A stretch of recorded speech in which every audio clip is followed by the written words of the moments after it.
Howdy, folks, and welcome to Saddle and Sixskin.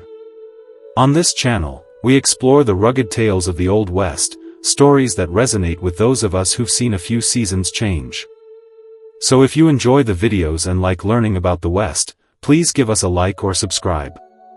Now, get ready for a story that'll take you on a wild ride. This one's about a young woman named Emma and all that she had to endure in the untamed Colorado Territory. She became a slave in an Apache raid. She risked her own life to save the chief's son, and he was so grateful that he made her his wife. But what this captured woman would discover about why she was really taken would shatter everything she believed about her family, her past, and the raid that changed her destiny forever. What do you think of that? Are you ready to take this ride with me? Before we dive into this incredible story filled with shocking revelations and unexpected love, let me ask you a question that I want you to reflect on. From what part of the world are you watching this video? And do you believe that sometimes our greatest enemies can become our truest protectors? The autumn of 1872 in the Colorado Territory wasn't a pretty picture. It was painted in blood and smoke, a stark reminder of the harsh realities of frontier life. Apache raids had intensified as settlers continued to push deeper into traditional hunting grounds, and the cycle of violence seemed endless. Each attack bred another, each loss demanding revenge that only created more loss and perpetuating a cycle of violence. At the remote Whitman homestead, 20-year-old Emma lived a quiet life of a frontier woman, tending to her small garden and caring for her ailing father. Little did she know that her peaceful existence was about to be shattered by forces she couldn't even imagine. She had no idea that the raid coming for her family had roots that ran deeper than simple territorial conflict. Some stories begin with love at first sight, a gentle whisper of destiny. But this one began with capture, slavery, and a betrayal so devastating that it would rewrite everything Emma thought she knew about trust, family, and the man she'd planned to marry. This is a story you do not want to miss. Emma Whitman was gathering eggs from their small chicken coop when she heard the sound that would haunt her nightmares forever. It was the thunder of horses approaching at full gallop, accompanied by war cries that chilled her blood to the bone. Have you ever had a moment in your life that changed everything? This was it for Emma. Her father, Benjamin, had been chopping wood despite his weakened condition from months of illness. At 62, he'd lived long enough on the frontier to recognize the difference between friendly visitors and mortal danger. The sound of those hoofbeats, urgent and numerous, meant only one thing. Emma, his voice cracked as he called across the yard. Get to the house. Apache. But it was already too late. The warriors came over the ridge like a force of nature. There were 10 riders painted for war, their faces marked with symbols that spoke of death and taking. Emma dropped the basket of eggs and ran toward the cabin, but she'd barely taken 5 steps when the first rider reached her. Strong arms swept her off her feet with practiced efficiency, lifting her onto the horse before she could even scream. Behind her, she heard her father's rifle crack once, then the terrible sound of him crying out in pain and fear. "Papa," she screamed, struggling against the iron grip that held her. "Let me go, please." But when she looked back, her heart shattered. Her father lay motionless in the dirt beside his scattered firewood, his rifle broken, his body still. The man who had raised her alone after her mother's death, who had worked himself to exhaustion to give her a decent life, was gone in an instant. "No!" Emma's scream tore through the desert air, raw with grief and disbelief. "You killed him. You murdered my father." The warrior holding her, a young man with cruel eyes and no trace of mercy in his expression, only tightened his grip as they rode hard away from the only home she'd ever known. The ride to the Apache camp took 3 days through terrain Emma had never seen before. They were following paths invisible to her but clearly well known to her captors. They rode with purpose, stopping only when absolutely necessary, treating her with the cold efficiency of men completing a profitable task. When they finally reached the hidden canyon where the band made their home, Emma was thrust into a reality that stripped away every assumption she'd held about her own worth and her future. "You work," announced an elderly Apache woman who approached as Emma was dragged from the horse. "You earn food with labor. You cause trouble, you starve." Emma was shoved toward a group of other captives. Two Mexican women and a teenage boy who looked as broken and hopeless as she felt. Their eyes held the dull acceptance of people who had learned that resistance only brought worse suffering. "Welcome to hell," whispered one of the Mexican women in accented English. "Best to learn quickly. Fight back, and they make you wish you were dead." For the first week, Emma existed in a haze of grief and shock. She was given the hardest, most degrading work, hauling water, scraping hides, cleaning up after the horses. The Apache women treated her with contempt, the men with casual cruelty. She was fed scraps, slept on the ground with no covering, and was reminded daily that her life had no value beyond her capacity for labor. But it was during her second week in captivity that Emma discovered the true depths of her betrayal. She was gathering firewood when she overheard two of the warriors talking in broken English, apparently unaware that she was close enough to listen. "Fletcher paid good price for this one," one said, gesturing in her direction. "Said she was promised to him, but father refused marriage. Wanted her taken so he could claim she was dead. Marry merchant's daughter instead." Emma's blood turned to ice. Fletcher. William Fletcher, her childhood friend, her intended husband, the man she'd been planning to marry in the spring, the man who had courted her for 2 years, who had spoken of love and building a life together. "How much?" asked the other warrior. $50 silver, plus information about father's routine made raid easy. Emma dropped the bundle of sticks she'd been gathering, her hands shaking so violently that she couldn't hold them steady. William had sold her. Her own fiancé had arranged for her capture, had given the Apache information about her father's habits, had traded 50 pieces of silver for her life and freedom. But the worst was yet to come. "Only take girl, leave father alive," the first warrior continued with a laugh. Fletcher said, "But when man shoots at us?" He shrugged. "Dead man tells no stories about who gave information." Emma sank to her knees in the dirt, understanding flooding through her like poison. William hadn't just arranged her capture, he'd gotten her father killed through his betrayal. Benjamin had died defending his daughter from a raid orchestrated by the man who claimed to love her. That night, lying on the hard ground with tears streaming silently down her face, Emma felt something inside her break completely. Not just her heart, but her faith in everything she'd believed about love, trust, and human decency. The man she'd given her heart to had not only betrayed her but had murdered her father, as surely as if he'd pulled the trigger himself. She thought about William back in their settlement, probably spinning some story about her tragic death in an Apache raid, playing the grieving fiancé while planning his wedding to Margaret Henley, the banker's daughter, whose dowry would set him up for life. The cruelty of it was breathtaking. William had gotten everything he wanted, freedom from an engagement to a poor farmer's daughter, a wealthy bride, and the sympathy of the entire community for his loss.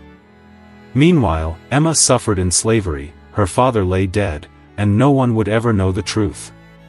As she stared up at the stars through eyes blurred with tears, Emma made a decision that surprised her with its fierce clarity. She would survive this, not because she had hope of rescue or escape, but because William Fletcher deserved to face the consequences of what he'd done. Somehow, someday she would find a way to expose the truth and make him pay for the blood on his hands. She had no idea that salvation would come from the most unexpected source, or that the man who would restore her faith in love was sleeping just a few yards away, unaware that his own son's life would soon depend on the courage of the broken woman he saw only as another captive. The letter arrived 3 weeks into Emma's captivity, delivered by a trader who dealt with both white settlements and Apache bands. Emma was hauling water from the stream when she saw the warrior who had captured her, the one called Hawk, reading something written on white man's paper. Her heart stopped when she recognized the careful handwriting she'd seen countless times on love letters that now felt like lies written in poison. "Emma," Hawk called out in his broken English, a cruel smile spreading across his face. "Letter for you from man who loves you." Emma's hands trembled as she took the paper, recognizing William's familiar script. For one insane moment, she wondered if he was coming to rescue her, if this had all been some terrible mistake. Then she read the words that destroyed whatever remained of her shattered heart. My dearest Emma, I hope this finds you alive and well, though I confess I am not certain I should hope for such a thing. By now you have likely realized that your capture was not the random act of violence it appeared to be. I cannot continue this deception without explanation, though I doubt you will find my reasons satisfactory. The truth is that my gambling debts had grown to proportions that threatened not only my reputation but my very life. Marcus Henley had offered to settle these debts in exchange for my marriage to his daughter, Margaret. But I was bound by my promise to you. The Apache offered a solution that served everyone's interests. They needed information about your father's routines for a raid they were already planning. I needed Margaret's dowry to save my life. You needed, well, I convinced myself that you would adapt to your new circumstances as women do. I never intended for your father to be killed. I specifically requested that only you be taken. His death weighs heavily on my conscience, but he chose to fight rather than accept the inevitable. By the time you read this, Margaret and I will be married. I've told everyone that you perished heroically defending your father from savage raiders. The entire community mourns your tragic loss, and I play the part of the grieving fiancé with what I hope is convincing sorrow. I do not expect your forgiveness, nor do I particularly deserve it, but I hope you will find some measure of peace in knowing that your sacrifice has allowed me to build the prosperous life I always dreamed of. Try not to hate me entirely. In my way, I did love you, William Fletcher. Emma read the letter 3 times before the words fully penetrated her consciousness. Then she crumpled it in her fists and let out a sound that was part scream, part sob, part roar of pure rage. William had not only betrayed her, he had confessed to it with the casual tone of a man explaining a minor business transaction. Her father's death was an inconvenience to him, nothing more. Her suffering was acceptable collateral damage in his pursuit of a better marriage. Try not to hate me entirely. The phrase echoed in her mind like a mockery of every sweet word he'd ever spoken to her. Hawk watched her break down with the satisfaction of a man who enjoyed watching others suffer. Your white man thinks you are already dead, he said with obvious pleasure. He marries rich woman while you carry water like slave. Apache justice is better than white man's love. That night, Emma sat by the dying campfire long after everyone else had gone to sleep, staring at the crumpled letter and feeling something cold and final settle in her chest. William thought she was as good as dead. Maybe he was right. What was the point of surviving? Her father was gone, murdered because of William's greed. Her home was lost. Her reputation was destroyed, not that it mattered since everyone believed she was dead anyway. She had no family, no future, no hope of rescue or escape. Maybe it would be better to just stop fighting, to let the despair wash over her and pull her under like a river claiming a drowning woman who had given up struggling against the current. The idea grew stronger over the following days as Emma's captivity settled into a routine of backbreaking labor and constant humiliation. She moved through her tasks like a ghost, eating barely enough to survive, speaking to no one, existing rather than living. It was the Mexican woman, Isabella, who first noticed Emma's dangerous spiral. You have the look, Isabella said quietly one evening as they worked side by side scraping a deer hide. The look of someone who is planning to die. Emma didn't deny it. What was the point of pretending? I had that look once, Isabella continued, when they first brought me here 2 years ago. Lost my husband, my children, everything. Thought about walking into the desert or maybe just refusing to eat until my body gave up. What stopped you? Emma asked, surprised to find herself curious despite her despair. Realized that dying would be giving them exactly what they wanted. These Apache, they expect us to break, to give up, to prove that white women are weak. You're William, he expects you to suffer and die quietly while he enjoys his new life. Isabella paused in her work, looking directly at Emma. But what if, instead of dying, you made them all wrong. What if you survived, not just to spite them, but to become someone stronger than they could break? Emma stared at the older woman, feeling something stir in her chest. Not hope exactly, but a kind of stubborn defiance that she'd thought was dead. How? She whispered. By remembering that your life is your own, no matter who tries to take it from you. By finding something worth living for, even if it's just the chance to prove them wrong. That night, Emma lay awake thinking about Isabella's words.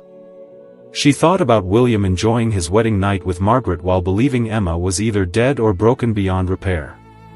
She thought about the Apache who saw her as nothing more than a tool to be used until it broke. And she thought about the quiet satisfaction she would feel if she could somehow prove them all wrong. She wasn't ready to hope for rescue or escape, but maybe, just maybe, she was ready to stop cooperating with her own destruction. The next morning, Emma ate a full breakfast for the first time in weeks. She worked with efficiency rather than despair.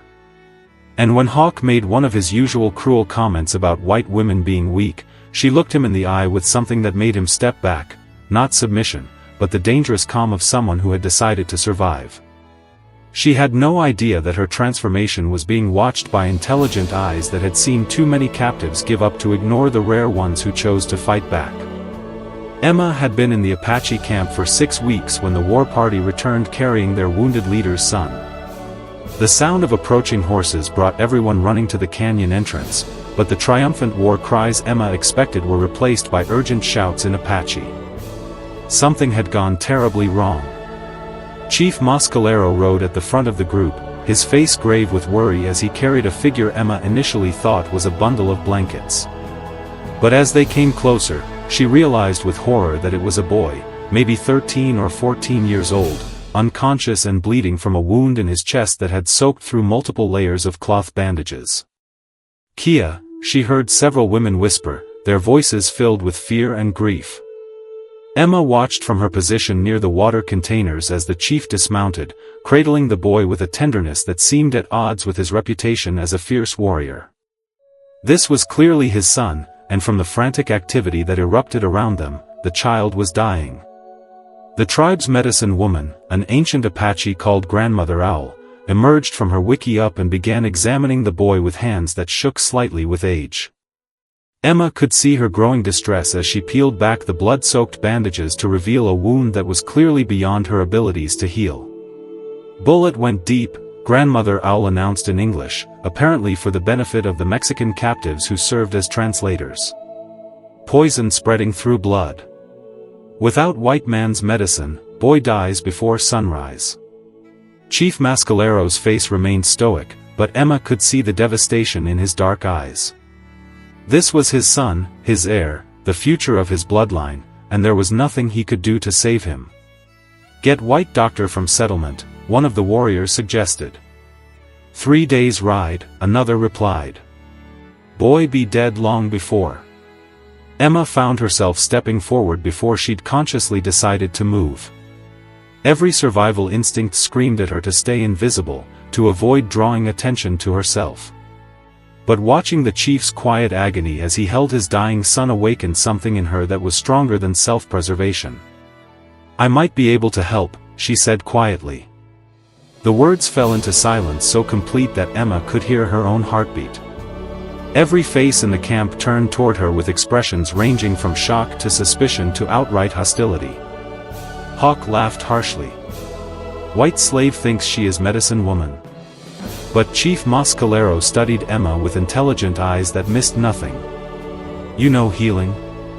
Emma's mouth went dry, but she forced herself to speak. My grandmother was a midwife and healer back in Kentucky. She taught me about herbs, about treating infections, about bullet wounds. I helped her deliver babies and tend the sick from the time I could walk. It was true. Grandmother Sarah had been legendary in their mountain community for her ability to heal what doctors couldn't touch.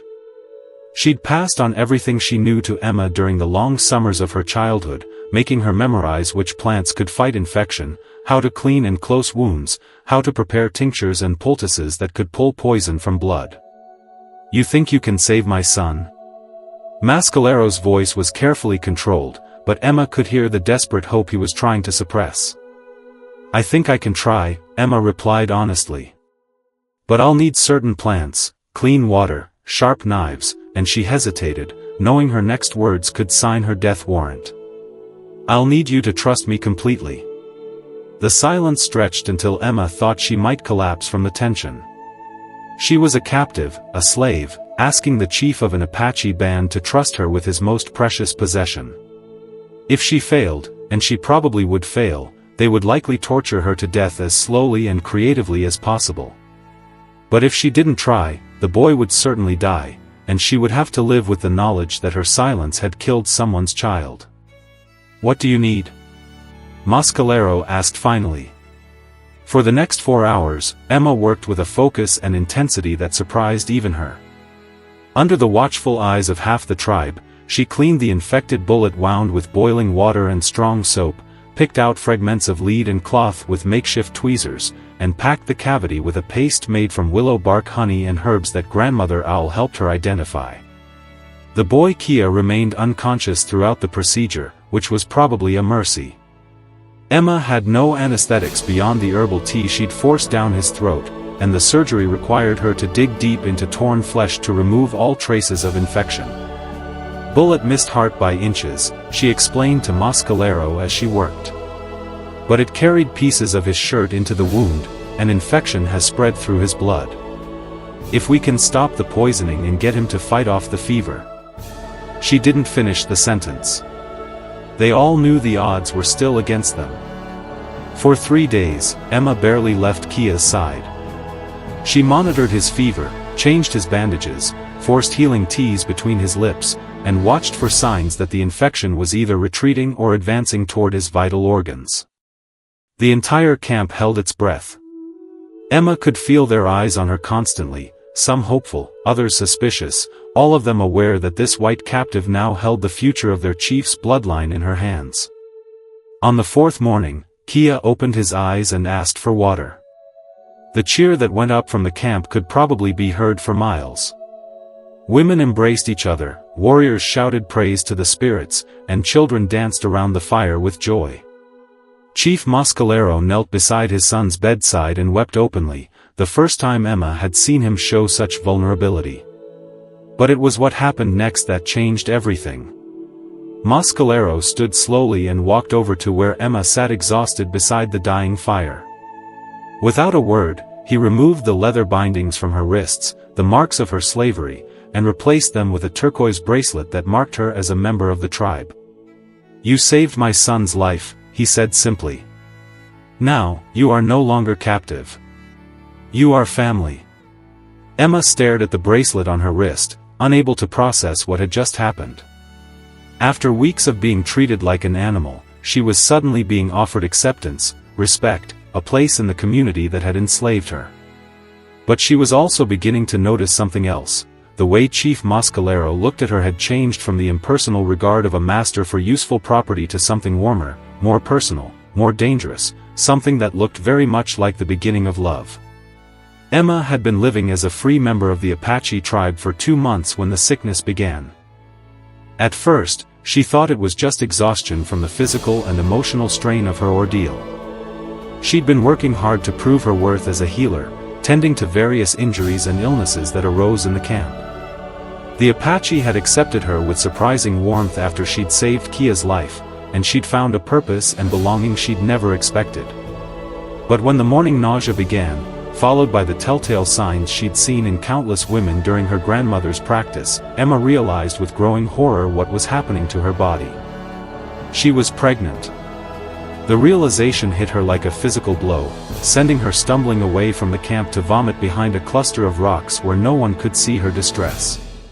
Her hands shook as she counted the weeks, calculated the timing, and came to the devastating conclusion she'd been dreading.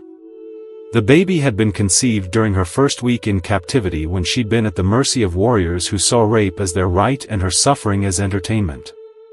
She'd tried to block out those brutal memories, to focus on surviving and healing, but now her body was forcing her to confront the worst of what had been done to her. Emma sank to her knees in the desert dirt, overwhelmed by the cruelty of her situation. Just when she'd begun to find hope, to believe that she might build something resembling a life among these people, her past came crashing back to destroy everything. How could she tell Chief Mascalero that she was carrying the child of one of his warriors? How could she explain that the woman he'd been treating with increasing respect, and what looked like growing affection, was damaged goods marked by violence that would forever define her? For 3 days, Emma managed to hide her condition, but the observant Apache women were not easily fooled. It was Isabella who finally cornered her by the stream where she'd been trying to wash away her morning sickness. "You're with child," Isabella said simply. It wasn't a question. Emma's careful composure crumbled. "I don't know what to do," she whispered, tears streaming down her face. I can't have this baby. Not like this." Isabella studied her with the wisdom of someone who had seen too much suffering. "Who was the father?" "I don't know," Emma sobbed. "It was during my first week here. Several of them. I tried to fight, but they were too strong. I don't even know which one." Isabella's face darkened with anger. "Rape of captives is forbidden by tribal law. Chief Mascalero would be furious if he knew." "But how can I tell him?" Emma asked desperately. "He's been kind to me. I think he might even. But if he knows I'm carrying another man's child, especially conceived through violence, you think he will cast you out? I think he'll realize I'm not worth the trouble I bring." That evening, as Emma tried to choke down food that tasted like ash, she noticed Chief Mascalero watching her with concern. He'd been increasingly attentive since she'd saved his son, bringing her gifts of beautifully crafted jewelry, seeking out her company in the evenings, treating her with a respect that felt dangerously close to courtship. She'd found herself responding to his attention despite everything. Mascalero was intelligent, honorable, and surprisingly gentle for a man with such a fearsome reputation.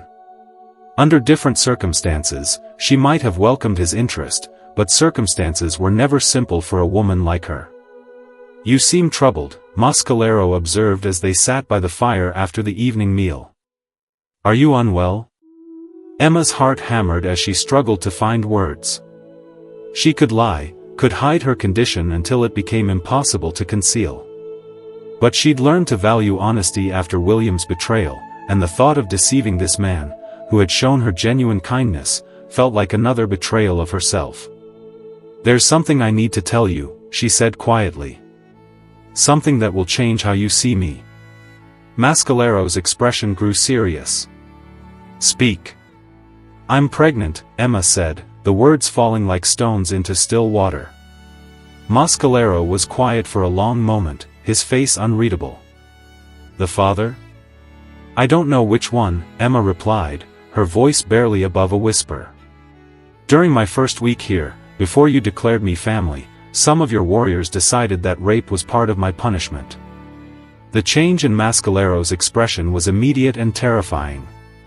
The calm, controlled chief vanished, replaced by a warrior whose eyes burned with fury that seemed to heat the very air around them. "Who?" he asked, his voice deadly quiet. "I don't know their names. I was barely conscious half the time, and I've tried to forget." "Hawk," Mascalero said with certainty. "It was Hawk and his friends. I see it in your eyes when you look at him." Emma didn't deny it.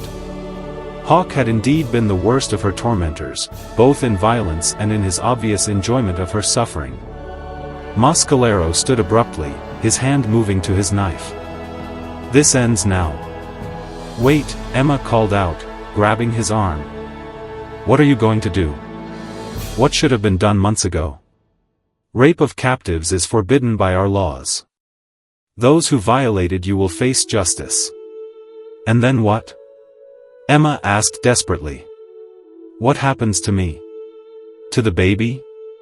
Mascalero knelt beside her, his fury replaced by something gentler but no less intense. "What happens is that you become my wife. The child becomes my child, and anyone who questions their right to be here answers to me."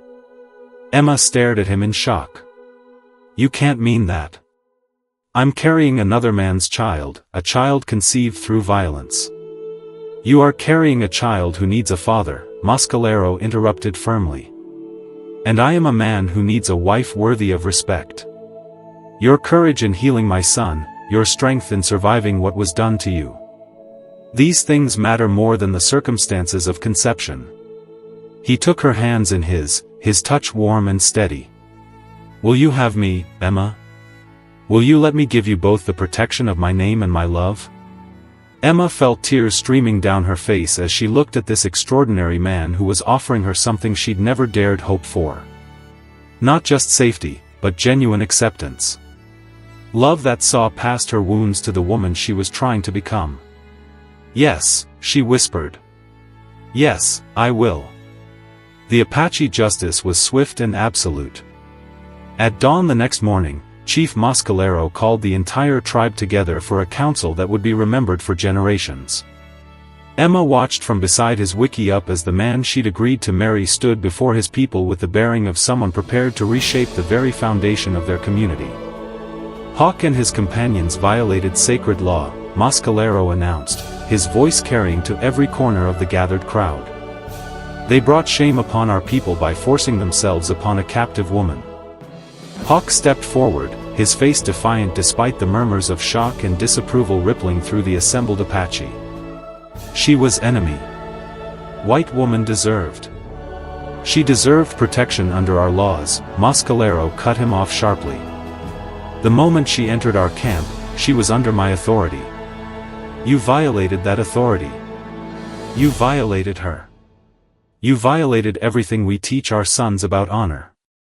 The trial that followed was unlike anything Emma had witnessed. Apache justice was direct, communal, and focused not just on punishment, but on restoring balance to the community that had been disrupted by the crime.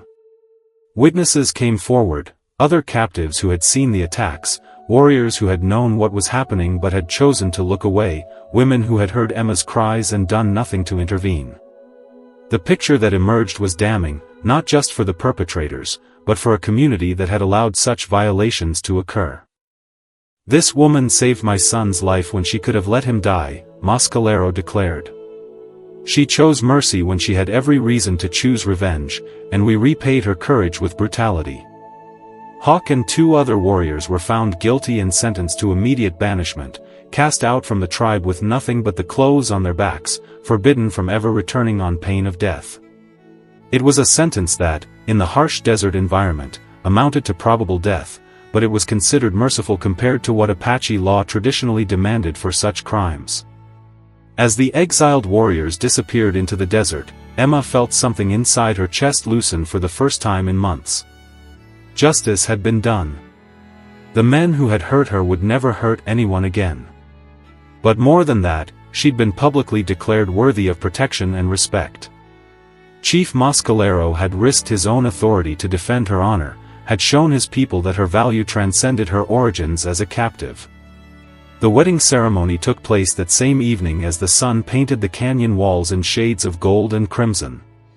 Apache marriage customs were simpler than the elaborate church ceremonies Emma had grown up expecting, but they held a depth of meaning that took her breath away. She and Mascalero exchanged vows, not just to each other but to the entire community, promising to protect and provide for one another, to raise their children with wisdom and strength, to honor both their individual spirits and their shared commitment. Do you take this woman as your wife, knowing that her child will carry your name and inherit your legacy? Asked the tribal elder conducting the ceremony. I do, Mascalero replied without hesitation. Her child is my child. Her past is my past. Her future is my future. When it was Emma's turn to speak, she found herself overwhelmed by emotions she'd thought were dead forever. Do you take this man as your husband, knowing that you leave behind the white world to become Apache in all things? Emma looked around the circle of faces watching her, some friendly, some neutral, but all accepting her as one of their own. She thought about the life she'd lost, the betrayals that had brought her here, the violence that had nearly broken her spirit. Then she looked at Mascalero, seeing in his eyes a love that was built, not on illusion or convenience, but on genuine respect for who she was and who she was becoming. "I do," she said clearly. "I choose this life. I choose this family. I choose this love." As they sealed their vows with the traditional exchange of gifts, he gave her a beautifully beaded dress that marked her as a chief's wife. She gave him a medicine bag she'd crafted using her grandmother's techniques. Emma felt herself truly leaving her old identity behind. She was no longer Emma Whitman, the betrayed farmer's daughter. She was no longer the broken captive who had survived through sheer stubbornness. She was now Emma, wife of Chief Mascalero, mother to his adopted child, healer to his people. The months that followed brought a happiness Emma had never thought possible. Her pregnancy progressed smoothly under the care of Apache women who had decided that the chief's wife deserved their protection and support. Mascalero treated her with a tenderness that made her forget that their marriage had begun as a practical arrangement. But more than that, he loved her truly, completely, without reservation. He saw past her scars to the strength that had kept her alive. He valued her intelligence, her healing skills, her dry sense of humor that had survived everything William and the Apache raiders had done to her. When their son was born on a clear spring morning, Mascalero held the baby with tears streaming down his face. "He looks like you," he told Emma softly, "strong and stubborn and perfect." Emma touched her husband's face gently, marveling at how different love felt when it was real. "He looks like hope," she replied. As she watched Mascalero introduce their son to Kia, who had grown to love Emma like a second mother, she realized that sometimes the most beautiful families are born from the worst circumstances. Her child would grow up knowing that he was wanted, protected, valued, everything she'd been denied in her previous life. William Fletcher had thought that selling her into slavery would solve his problems and destroy her life. Instead, his betrayal had led her to a love more genuine than anything she'd known in the white world. She'd found her true home among people she'd been taught to fear and built a family with a man who proved that real love doesn't rescue you from your past, it helps you transform that past into strength. Emma and Mascalero's story reminds us that love doesn't always arrive as we expect. Sometimes it grows from the soil of our deepest pain and blooms into something more beautiful than we ever dared imagine. Their journey began with betrayal and violence but transformed into a testament to the human spirit's capacity for healing and hope. It's an incredible story. If this story touched your heart, subscribe to our channel to experience more tales of love and emotion. With your support, we'll reach our goal of 1,000 subscribers and share with us in the comments which part of the story moved you the most. Do you love this story? Share it with your friends and make sure to tell everyone you know to like or subscribe. We will see you on the next video.